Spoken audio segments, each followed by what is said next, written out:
This is Rumpole and the Eternal Triangle. A rare occurrence in Rumpole's life. He goes to a concert of classical music. There's a string trio playing. The beautiful violinist seems to be smiling at him, and he can't quite understand why. But then the developments occur. One of the trio, possibly her lover, is found murdered, and her husband, the other member of the trio, is put on trial for murder. The beautiful violinist now proceeds to court Rumpole, and he is incredibly flattered by her attentions. And why is she being so kind and flattering and encouraging to the man who is defending her husband for murder? That's what you'll find out happens in the Eternal Triangle, and I hope you enjoy it.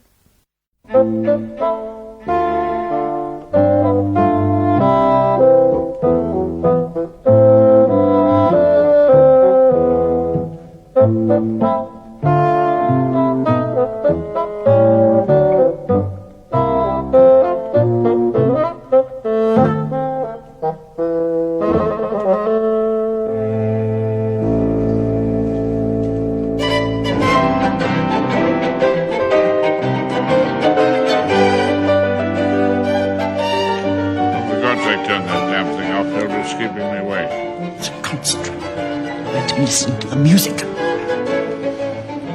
I was listening with my eyes shut.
Nymph, in thy orisons be all my sins remembered.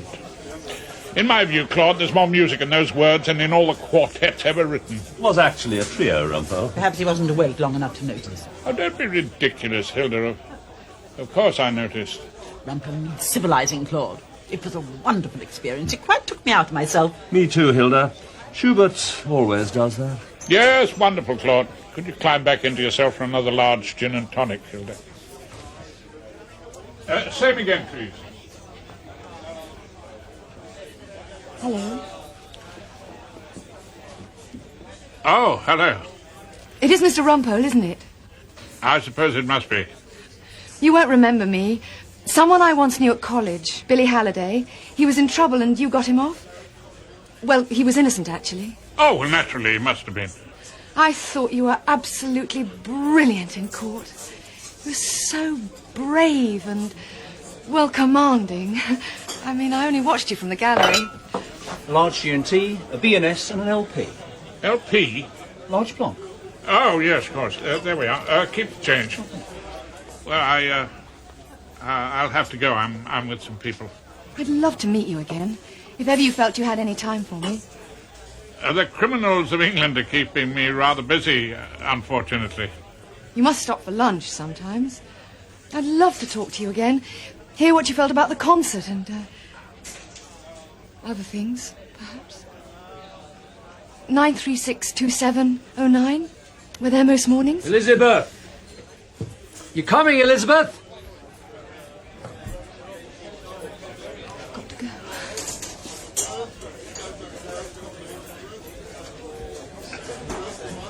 There we are. Thank you, Rumpole. Well, thank you, Claude. It was a wonderful evening. Yes, indeed. Wonderful. What are you doing, Rumpole? Just writing down the name of that tune they were playing. What was it, Claude? Schubert Rumpole, piano trio in B-flat major, opus 99. It's already there in the programme. What? Oh, is it? Oh, well, fancy that. Yes, well, I've got it now. Well, cheers. Cheers. Good morning, Dot. Hello, sir. Enjoying the work, are you? No worries? We senior men are, of course, anxious to see the Chambers as a happy ship. Working with Henry can be a bit of a headache, I imagine. Our clerk's always had a dominating personality. I think I can cope with Henry, thank you, sir. We come from the same neck of the woods, you know. Oh, really? Which neck's that? Bexley Heath. We have a tough breed of woman there, sir. We can look after ourselves. Oh, good afternoon, Dot.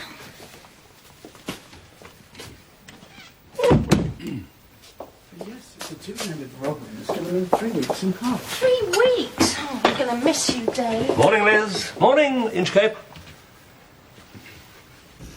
Hello there, Rumpole. Wasn't that a sorry, simply- Erskine Brown. Heavily engaged on the terrible pressure of work.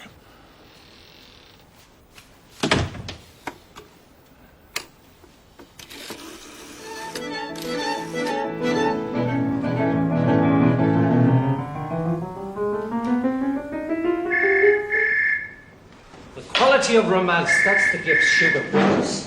For God's sake, Tom, where's your soul? You can't play the notes as though they were a railway timetable. If you actually gave us the notes, it would make it easier.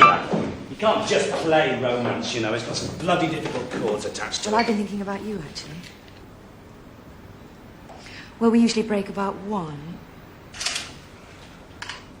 1:30. Perfect. Just a little off the moustache, Mr. Rumpole. Knocks years off you, sir. Oh, do you really think so? Oh, sure of it. Absolutely sure of it. And with the hair left in the fuller fashion, will you be having any fragrancy on that, sir? Fragrancy? Oh, what are you offering? Machismo, Mr. Rumpole. Just a light, manly sort of perfume, and very you, if I may say so, sir. Really? May I waft some on, sir? Oh, waft away if you're really sure, yes. Our younger customers say this does wonders for their quality of life. Really? There we are. A truly distinguished head of hair, sir. Seems a shame to put that old hat of yours on it, sir.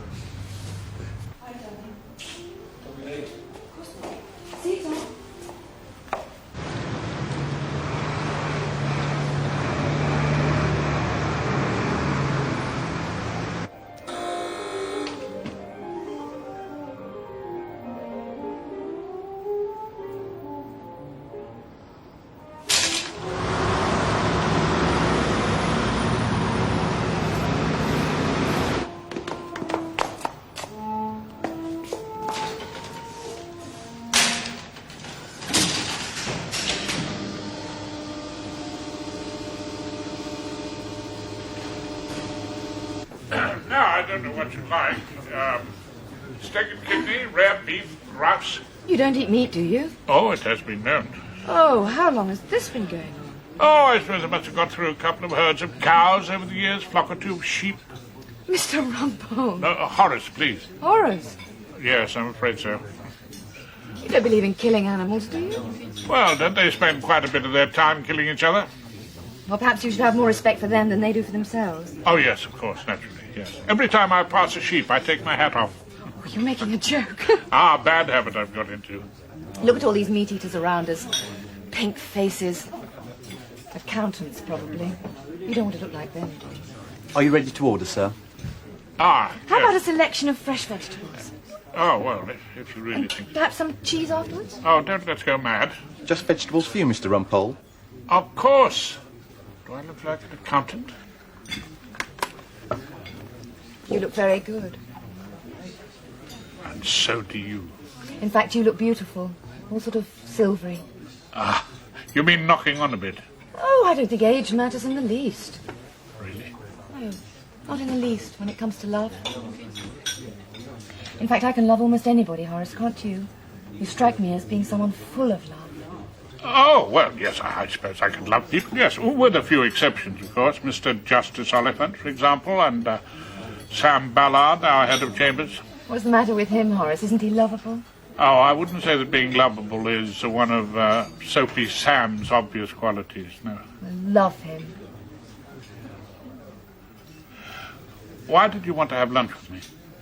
Does there have to be a reason? There usually is. You say that because you're a lawyer. I just admired you so much when you were doing Billy's case. And then, when I saw you looking at me during the Schubert, I thought I'd like to get to know you better. Would you care to order your wine, sir? Wine? Oh, I don't think we need any artificial stimulation, do we? Oh, well, perhaps just a small glass of... In fact, meeting you's enough to intoxicate me. Isn't it the same for you? Yes, of course. More than enough, yes. What's the water like here? Quite honestly, I've never tried it. Seems to me there's a lot of things you haven't tried. I suppose I wanted to get to know you better because I need someone to talk to. Someone wise. Would you care to taste your water, Mr. Rumpole? No, thank you. I've been so lonely lately. Oh, I can't believe that. You're part of the trio. Well, we still play marvellously together, but Tom can't seem to realise I am married to Desmond. Desmond? Desmond Castorini, the leader. Tom's got this awful, ridiculous jealousy. Tom? And the cello. And Desmond's terribly suspicious of Tom for absolutely no reason. And the atmosphere, it's intolerable. Sometimes I can hardly breathe. From immortal trio to eternal triangle. Oh, yes. It's just the two men. Their jealousy's become a sort of obsession for them, a kind of unholy bond between them. Can you understand that? Oh, I can understand men quarrelling over you, yes. A remote object they're busy fighting over. And Desmond. He's got this wild blood in him. What do you mean, wild blood? His father's half Italian, half Irish, and very passionate, apparently, when he was young. It's his father's gun. His what? It's an old army revolver. Desmond keeps it as a sort of memento. What, you mean it works with ammunition and... oh, Lord, hand it in to the police. It must be pretty unnerving for a vegetarian. Yes. Sometimes I feel I can't bear it. I just want to get miles away from them both. I'm sure. It wouldn't be so bad if you and I could meet occasionally. So I could have someone to talk to. Oh, I don't see why that shouldn't be arranged. Sometimes I feel as if something horrible is going to happen. Don't ask me what exactly. Call it love, call it lust, call it a mixture of both. I don't give a damn what you call it. It's the shine on your hair, the deep pools of your eyes, the suggestion of soft breasts behind that modest white shirt, the whisper your stockings make when you cross your legs and sit beside me, your long, cool fingers. You mustn't say those things. You know you mustn't. Why? Because you want to hear them too much? No, it's not that. Is it fear, my darling? No need to be afraid. We shall be together somewhere far away from the grey little people we work for. Just you and I. Two will become one when our bodies mingle. What's been going on in here? We have been at work, Mr. Erskine Brown. We have been sending out bills and invoices for your fees, so that you and our other gentlemen in chambers don't go without your little comforts. It may seem dull, unexciting work to you, Mr. Erskine Brown, compared to your scintillating practice, but we do it, sir, and we do it to the best of our poor abilities. And we do it best without interruption. So is there something I can help you over, Mr. Erskine Brown? Not at the moment, Henry. I shall have to consider any further course of action most carefully. I'm sure you understand that. I'll speak to you later.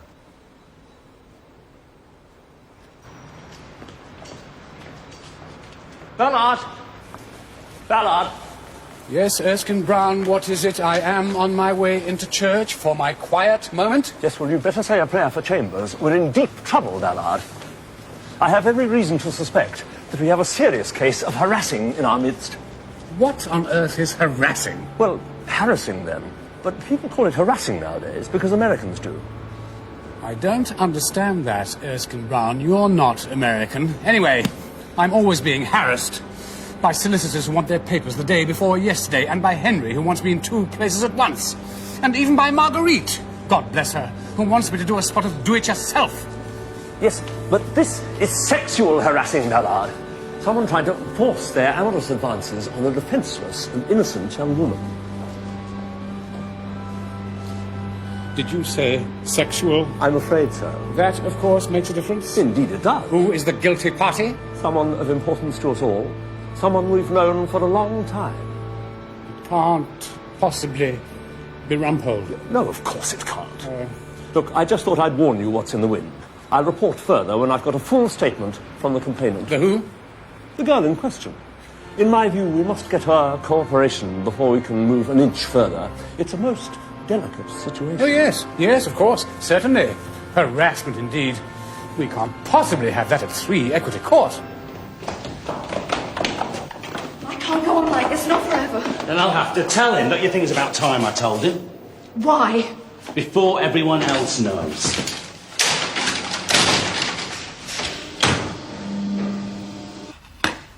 Oh, no chops, thank you, Hilda. What did you say, Rumpole? I said no chops, thanks. As a matter of fact, I'm thinking of giving up meat altogether. Your what? Well, people who eat meat start to look like chartered accountants. Well, you've eaten enough of it. You should be much better at sums by now. You sure you're feeling quite well, Rumpole? Oh, wonderfully well, thank you, Hilda. Could I just have a selection of vegetables? Boiled potatoes and cabbages, the only selection we've got. Rumpole, you're drinking water. Why, yes, something wrong, Hilda? Of course there's nothing wrong with water. It's just that so unlike you. Well, I think people ought to be sufficiently stimulated by each other's company, don't you? Yes, of course. It's very nice of you to say that, Rumpole.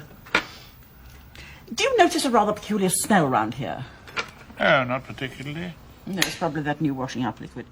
What? Oh, no, it's not the washing up liquid, Hilda. It's Machismo for men. I acquired a bottle. I popped into Marco's in Chancery Lane for a haircut.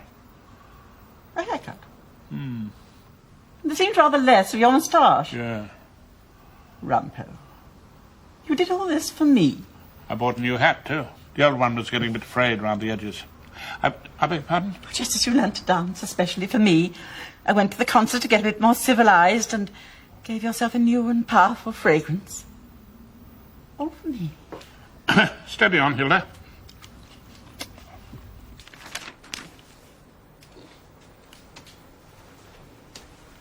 Dot. Is there anything you'd like to tell me? What would you like to know? I could tell you the time.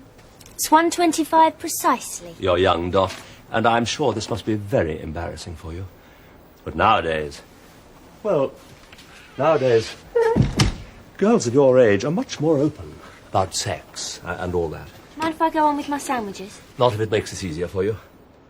I'm sure you realise that men do get these, these urges that come over them from time to time. I'll take your word for it, Mr. Erskine Brown. And you are, of course, a quite desperately fanciable... Well, I mean to say you're an extremely attractive young lady. I do my best. I'm sure you do. I'm absolutely sure you do. However, the thing is that no man is entitled to show his feelings in the workplace. I agree with that, quite honestly. We get a short enough lunch hour anyway. Dot, I'd like you to feel that we don't have any secrets between us. You can trust me. And I want you to succeed in Equity Court, perhaps rising from typist to junior clerk. And then, who knows? But for your own sake, tell me what you're really feeling. Dot, statement of claim. It's extremely urgent and we're almost out of time already. Yep, just let me finish my sandwich. Oh, I say, thanks awfully, Dot. Look, we really can't talk in here. You seem to be managing. Well, I mean, we can't talk properly. Why don't you just come into my room for a moment? And look at your etchings. No. Anyway, I don't have etchings. English watercolours, actually. Shall we go? I don't think so, quite honestly, Mr. Erskine Brown. Anyway, I must get on with Mr. Inchcape's statement of claim. He seemed quite desperate for it, didn't he, poor man?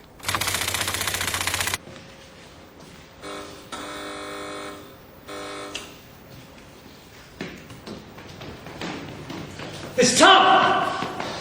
Tom Randall. Upstairs. Well, something's happened. Go.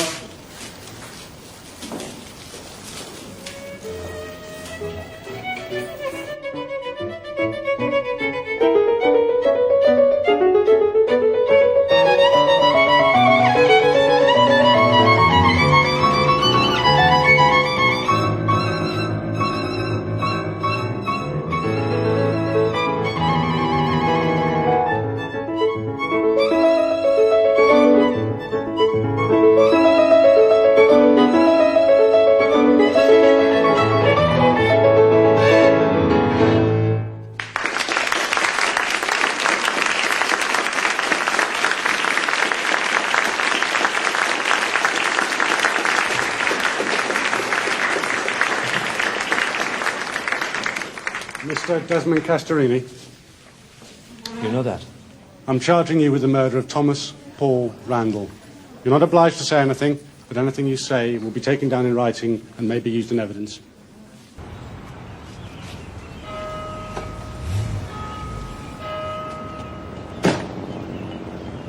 Have you been waiting? Oh, hardly at all. But I'm in court this morning. I know. I've got to work too. I just wanted to see you. It's been such a nightmare. It's all absolute nonsense, of course.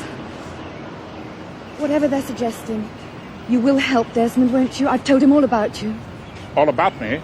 I've told him how well you did Billy's case. Oh, that's all organised. Bernard's been to interview him. Oh, I'm glad. I wanted to see you anyway.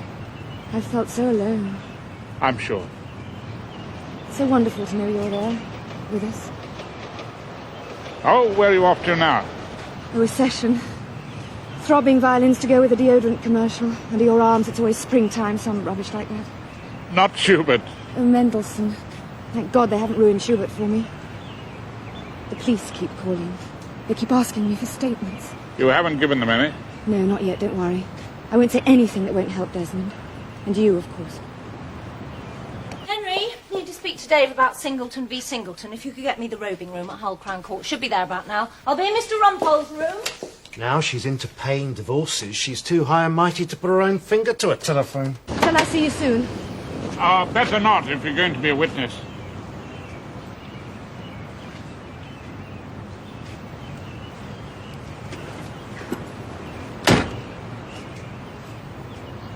But when it's over, shall we have lunch again? I'd like that very much.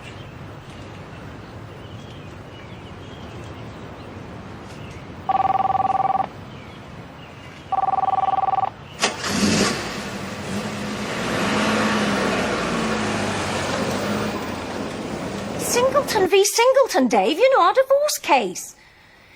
Look, we're an ex-Miss Broadstairs and you're a filthy rich garage proprietor with a Volvo concession. Well, 20,000's absolutely useless to us, Dave. You've got to do better than that. Rumpole's had my Archbold. Well, you know perfectly well we're having a baby, Dave. Well, of course it's yours. There's not a scrap of evidence to prove it's not yours. Well, of course you can afford it. Yeah, I know you've got to go, Dave, but think about it, OK? We've got to get this settled once and for all. And of course I miss you. Bye. Men. Totally irresponsible. See you, Ballard. See you, Probert. Mr. Castorini, you received a message on your answering machine from Tom Randall asking for a meeting for a talk. It was the last time I heard his voice. It's like a terrible dream. I still can't believe it. You made a note on the message pad beside your machine. Tom at rehearsal room, 6 o'clock. Did you think that he was going to tell you that he and your wife were lovers? Apparently he had no suspicion. Oh? Dear God, Mr. Rumpole, it never crossed my mind. I've never had a single moment of doubt about Elizabeth. Not a shadow, believe me. Yes, well, it's the jury that's going to have to believe you, and they may take quite a bit of convincing. I mean, the obvious explanation is that you shot Tom Randall in a fit of jealous rage. Upon my oath, Mr. Rumpole, by the great musicians I hold most dear, Mozart, Haydn, Schubert... A simple no will do. We might hit a judge that thinks those chaps are runners in the 3:30 at Kempton Park. Now, this rehearsal room, did you rent it permanently? The trio liked to use it whenever they pleased. Well, that must have been rather expensive. It seems Mrs. Castorini has money. She started to make it when she was at college. That's what the client told me. My Elizabeth sold wonderful, magical clothes. Second-hand model dresses. We were born under a lucky star, Mr. Rumpole. Oh, really? You surprise me. Now, when she was at college, there was a trial. I defended someone she knew. Oh, yes, she told me about that. They got to know a dubious character called Hoffman. He'd left the college and become a musician's agent. It seems he was also an agent for hard drugs. There was a boy in the college accused of being in the ring, you see, a friend of Elizabeth's. Hoffman went down for 10 years, but Elizabeth's friend Billy was acquitted. Yes, must have had a brilliant barrister. Of course, I didn't know Elizabeth in those far-off days. I hadn't found the happiness. Oh, then you weren't at college together, then? Mr. Castorini went to Guildhall. He and his wife met later and formed the Castorini trio. That's when his wife's money helped. Yes, I bet it did. Now then, this revolver, you kept it with ammunition? My dear old father, bless him, used to sleep with it loaded under his pillow in our house in Lismaclen. He was a poet by profession, but, well, some of the bad boys were after his blood. Do you have any idea at all how this old family heirloom got behind the piano? No idea in the world, I swear to you, sir, by every... Yes, all right, never mind all that. Now, you received this message at about noon. Did you go out after that? It's terrible. It's like a dream. You had lunch with your sister Siobhan. She doesn't get over from Dublin very often. You saw a film together, you had tea. Like a dream. You got to the building at about 6. The news had just started on your car radio. That's what you told me. Mr. Castorini, what happened then? In your own words, you're going to have to tell the jury. Well, the lift was stuck on another floor, most likely. It's always stuck. It's a kind of prehistoric conveyance, Mr. Rumpole. Yes, and then? I went up the stairs. Well, did you meet anyone on the way up? Not a solitary soul. When you got to your room, was the door open? No. Closed. Not locked, of course. And then you found Mr. Randall? He was lying on the floor. I knelt down and felt his heart. Ah, yes, of course. That's how you got blood on your sleeve. Oh, that'll be the defense case anyway. Now, look here, Mr. Castorini.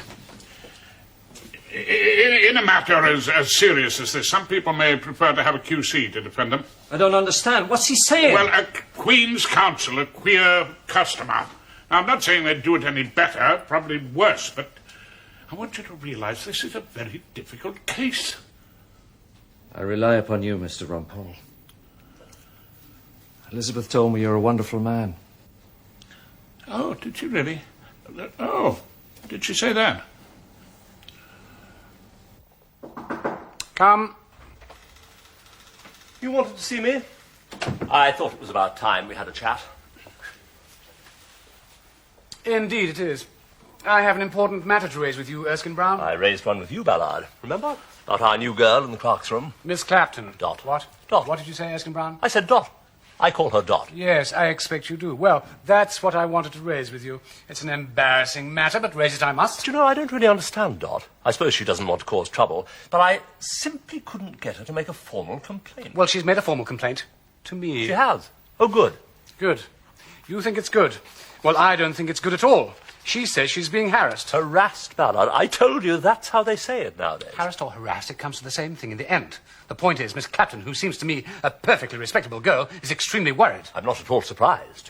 Henry's behaviour was unforgivable. Henry? She didn't say a word about Henry. She didn't? Who's she complaining about, then? You. What? She says you pressed her to come into your room on the pretext of showing her your watercolours. Sounds a pretty flimsy excuse to me. But, Ballard... She says you talked to her about terrible urges. I said I could understand them. That's all I said. We all have them. Speak for yourself, Erskine Brown. And she said you found her extremely fanciful, an expression new to me, but I can imagine what it means. And you promised her a promotion to junior clerkship, no doubt in exchange for a certain consideration. Ballard, this is a totally unjustified accusation. Totally unjustified accusation. So, you never said it? Well, I may have said something like that, but what I meant was... No, Erskine Brown, no. I want to be fair to you. I want to give you ample time to consider your defence. My defence? I would only give you one word of advice at this time, Erskine Brown. Make a clean breast of it to your wife.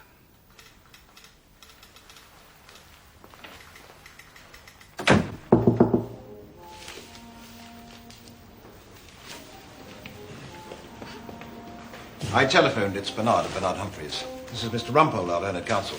To view the scene of the crime. You'll have to walk up the stairs. The lift is stuck at the moment. Yes, it seems it often is. Room 9.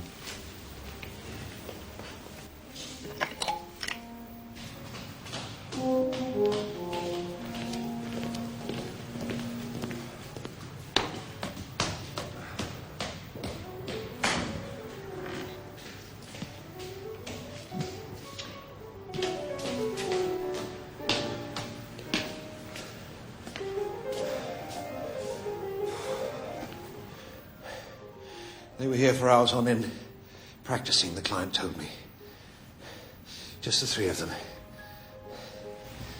The eternal triangle, Mr. Rumpole. You can see how it happened. Can you? Yes, I suppose you can. Let's just run up to the top floor.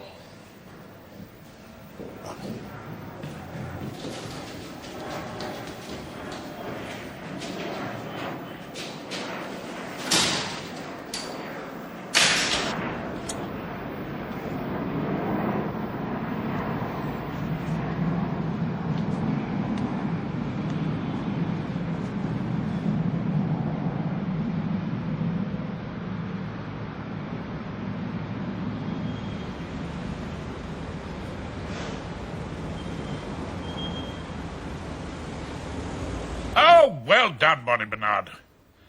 Yes, just one or two other things. Would you ask your friends in the Crown Prosecution Service to let you have a copy of the dead man's bank statements? And I'd like a copy of his birth certificate. And the bill took a great pile of documents out of the Castorini flat. Go over those with a fine-tooth comb, will you? Well, looking for... money dealings... itemized phone bills, that sort of thing. See what you can find. Bye. Rumpole?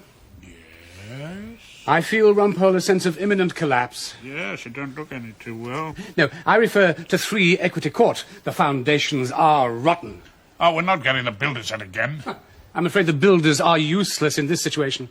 It's not their hammering so much, it's their bloody little radio set. Lust, Rumpole. Flagrant immorality has reared its ugly head all over this building. Do I detect a curious odour in this room? Anyway, when my case is complete, I shall lay before a full Chambers meeting and stop the decline and fall of number 3 Equity Court. I love you, Ballard. I take you for a pompous, blinkered, humorless prig who seems to confuse the headship of a small and mainly criminal set of chambers with the Archbishopric of Canterbury. And yet I love you with all my heart there. Tell me honestly, Rumpole, are you perfumed? As I was saying, I think it is our duty to love everything. And because of that, therefore, all I can say is I love you, Ballard. Yes. Another time, perhaps. I have a case starting across the road. Now, you think very carefully about what I've said. Moral decay. Getting in everywhere. Is that the revolver which you found behind the piano in the room where the murder was committed? That's right, Mr. Rumpole. Not very well concealed. Not particularly. And no fingerprints on the weapon. That's right. Did that surprise you? Well, let's use our common sense about this, Mr. Rumpole. No doubt whoever did it removed the fingerprints in order to avoid detection. Does that make sense to you, members of the jury? I know it does to me. So this is the theory, is it? My client took great care to leave the gun where it could be easily traced to him and then took a lot of trouble cleaning up the fingerprints. Or else wore gloves. Or else wore gloves. That's another possibility, isn't it, members of the jury? But Mr. Castorini has agreed it was his weapon. He would have been mad to have left it at the scene of the crime, wouldn't he? Mr. Rumpole, we have a saying up north, where we come from. There's nought so queer as folk. Oh, do you, my lord? How interesting. Well, down here in the deep south, we are more inclined to look for some sort of logical explanation, and that I shall be inviting the jury to do. And I shall be asking them to use their common sense. What an excellent idea. I do so thoroughly agree with your lordship. Any further questions, Miss Hilary Peake? No further questions, my lord. No, thank you. Mr. Justice Oliver, or Ollie, Oliphant, comes from the north of England, as he never stops reminding us. Regards all of us south of Leeds as idle dreamers who do nothing but lie in the sun plucking grapes and playing guitars. Why don't we all chip in and present him with a one-way ticket back to Ilkley Moor, or wherever it is he comes from? Are you Michael Matheson of 2 Acacia Avenue, Maida Vale? Yes, I am. Do you use the practice rooms on the floor under that used by the Castorini trio? Yes, I do.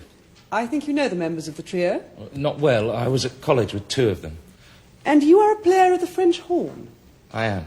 Ah, that's brass, members of the jury. It's a beautiful sound. We remember that from the old colliery brass bands, don't we? On one occasion, did Mrs. Castorini and Mr. Randall, the murdered man, come down for the lift together? Yes, they did. Did Mrs. Castorini say something about her husband? Don't lead, please. What did she say? She said, I can't go on forever, not like this. And then Mr. Randall said, then I'll have to tell him. Don't you think it's about time I told him? Don't you think it's about time I told him? No doubt that means Mr. Castorini, the lady's husband. There is no evidence of that, my lord. But we can use our common sense, can't we, Mr. Rumpole? Isn't this just another case of the eternal triangle? At the moment, my lord, all we know is that they were members of a trio.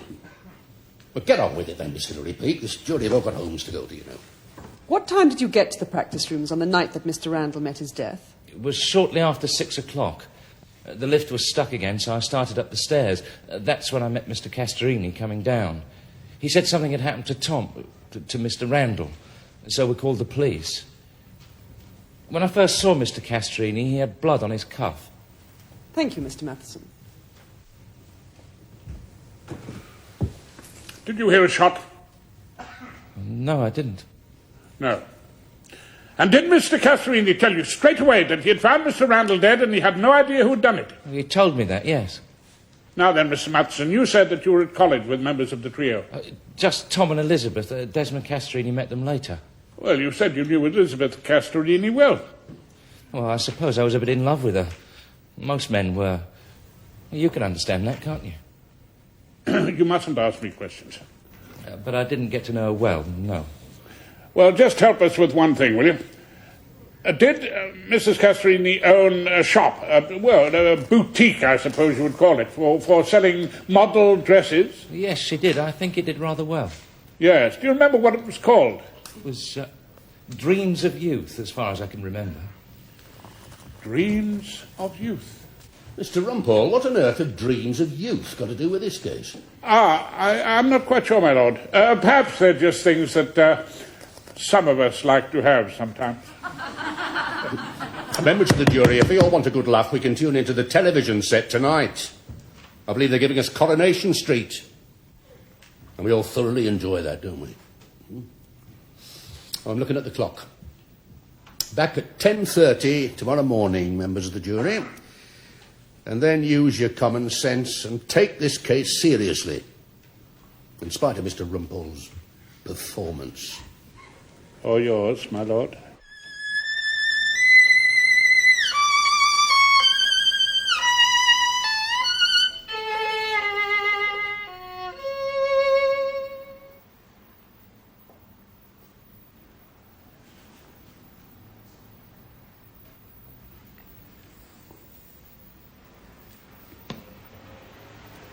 You say you had always feared something like this would happen. Desmond seemed terribly jealous, for no reason at all. I kept on telling him there was nothing in it, but he wouldn't believe me. I suppose I was frightened. Of course, he had the gun. He had the gun. Thank you very much, Mrs. Castorini. And while you were at college, did you own a boutique called Dreams of Youth? Oh, we're not going back to these dreams of yours, are we, Mr. Rumpole? Oh, don't worry, my lord. They may lead us to wake up to the truth. You did well out of the shop, didn't you? Oh, yes, we sold it in the end and invested what we'd made. And you've lived quite well ever since? With our fees for playing, yes. Yes. Let me just remind you of the last message the dead man left for your husband on his answering machine. I want to talk about our lives since the Dreams of Youth days. Was he referring to the shop? Oh, I don't think so. Well, let's just suppose that he was. While you were at college, a musician's agent was tried for dealing in hard drugs. Some of your fellow students were said to be involved. Well, you know that, don't you? Yes, I may do, but the jury do not. You attended that trial, didn't you? Yes, a friend of mine was in the dock. You got him off. Brilliantly. Oh, we'll take that for granted. Mr. Rumpole. During the course of the trial, there were a number of references to people meeting at the Dreams of Youth boutique. I can't remember all the details. But you were never charged? No, you know that I wasn't. There was nothing I could be charged with. My lord, if Mr. Rumpole is suggesting the witness has committed some offence, she should be warned. Thank you, Miss Hilary Peake. I do know my business. Mrs. Castrini, I should warn you that you needn't answer any questions that might incriminate you. Oh, I'm quite prepared to answer all Mr. Rumpole's questions, my lord. Why, thank you. Usher, one of the students gave evidence for the prosecution, and he was not charged either. A young man with a beard. His name was Tom Cogsmill then. That is a photograph from the News of the World. Do you recognise him? Tom Cogsmill, so far as I can remember. Later to be known as Tom Randall, beardless, a member of your trio, the Murdered Man. Yes. Who gave evidence for the prosecution. Yes, he did. But who gave no evidence implicating you in the musical drug ring. Mr. Rumpole, are those all the questions you have to ask about this ancient trial? Seems miles away from the issues in this case. Yes, my lord. For the moment. Mrs. Castrini, your husband will say that he was never jealous of you and Tom Cogsmill, later known as Tom Randall. You know that he was, though, don't you, Mr. Rumpole? No, I don't know. And the jury don't know. All we know is what you've told us. And perhaps we don't know whether to believe you. Let us assume for a moment this was not just a matter of two men quarrelling over a beautiful woman. What other possible explanation could there be for Tom Randall being shot? I have no idea. Suppose you tell me, Mr. Rumpole. Oh, indeed I will. After a few more questions. Did you ever pay money to Tom Randall? Money? No, I don't think so. When the trio was formed, did not you tell your husband that you had given Tom Randall some of your ample capital so that he could refuse other work and concentrate on playing with you? I said I'd helped Tom out, yes. And did you go on paying him from time to time? What are you looking at? Oh, the dead man's bank statements. He received a regular payment from a certain source. Was that source you? Perhaps. Sometimes. Is that what it says? Was he blackmailing you, Mrs. Castrini? Blackmailing me? Whatever for? Why, threatening to tell your husband and then the police of your part in the Hoffman drug ring unless you went on paying him. No. Do you remember what Mr. Matheson heard Tom Randall say to you one day by the lift? I will have to tell him before anyone else knows. Did he mean that he had to tell your husband that your nice lump of capital came from hard drugs? No. Well, what did he mean then? Perhaps that he loved me. I really don't know. What were you doing on the day Tom Randall died? I went out in the morning. I had a doctor's appointment. Then I went to a lunchtime concert in Portland Place. Oh, and I bought a dress. I had to have a drink with our agent at 6. And before that, you popped back home. Saw what your husband had written on the pad beside the answering machine. Tom Randall at rehearsal room, 6 o'clock. No. Mrs. Castrini, it didn't take you from lunchtime till 6 o'clock to buy a dress. Did you carry it round London all the afternoon? No, I did just call back at the flat, just to put the dress away. And you didn't look at the message pad? I never saw that. Did you ring Tom Randall from your car telephone, arranging to meet him at the rehearsal room at about 5:30 before he spoke to your husband? No. No, of course not. Car telephone bills have a nasty habit of showing the number called. You did ring Tom Randall that day, didn't you? No, I'm sure I didn't. I can't remember. Didn't you go to the rehearsal room before 6 o'clock taking your husband's gun in case Tom could not be dissuaded? No. I had to meet the agent at 6 at the Warren Hotel. I told you that. Well, there's plenty of time to do the deed. Hide the gun where the police could find it, go up the stairs, across the roof, down the fire escape and into the street. And no doubt you could immobilize the lift on the top floor by leaving the gates open. How far is the Warren Hotel from the rehearsal room? It's round the corner. You see, if your husband was the murderer, It's incredible he should have left his gun at the scene of the crime like a visiting card. My lord, that's argument, not a question. I do know my job, Miss Hilary Peake. Move on to another matter, Mr. Rumpole. Very well, my lord. Let us go back to the vital question. Who else had a motive for killing Tom Randall? Might it be someone who wanted to stop paying him blackmail and shut his mouth? Well, not me. It wasn't. Why did you come here today as a witness, Mrs. Castorini?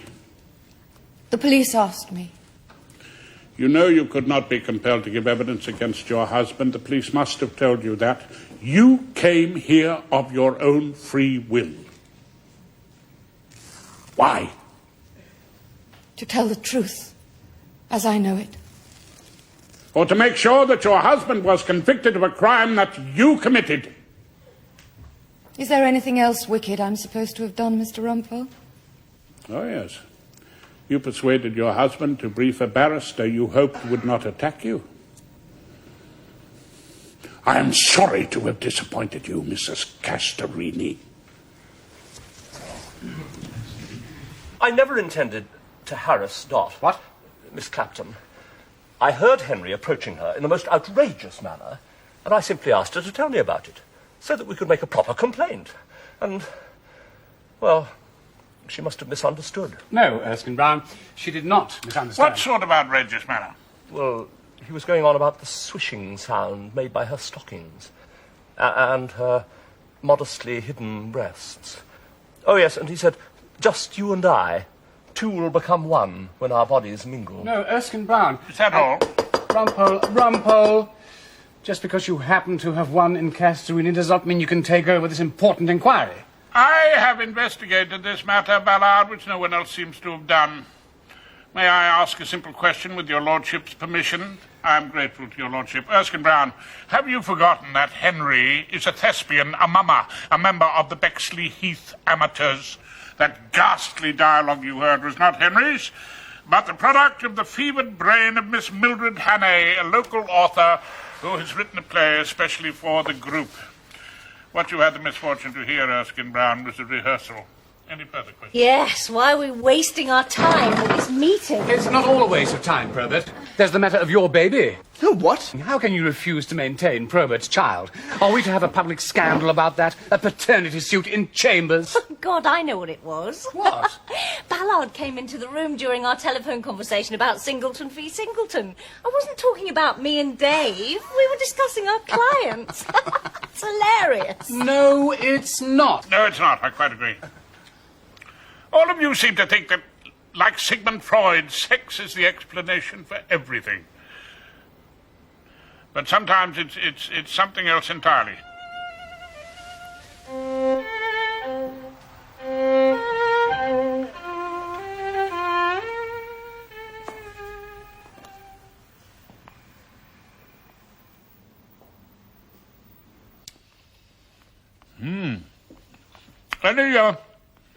Any chance of another chop going today?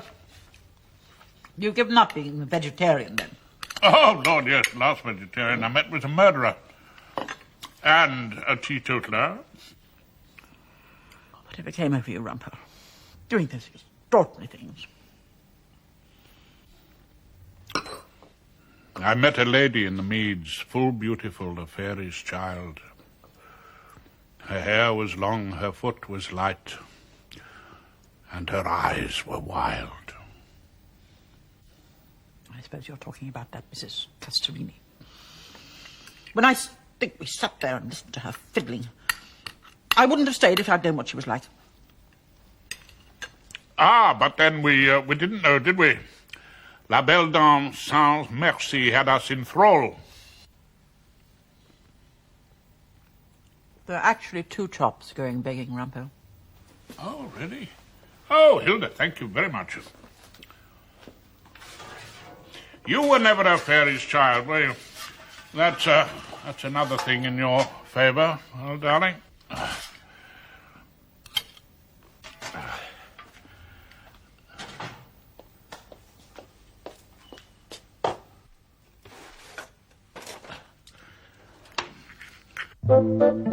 Thank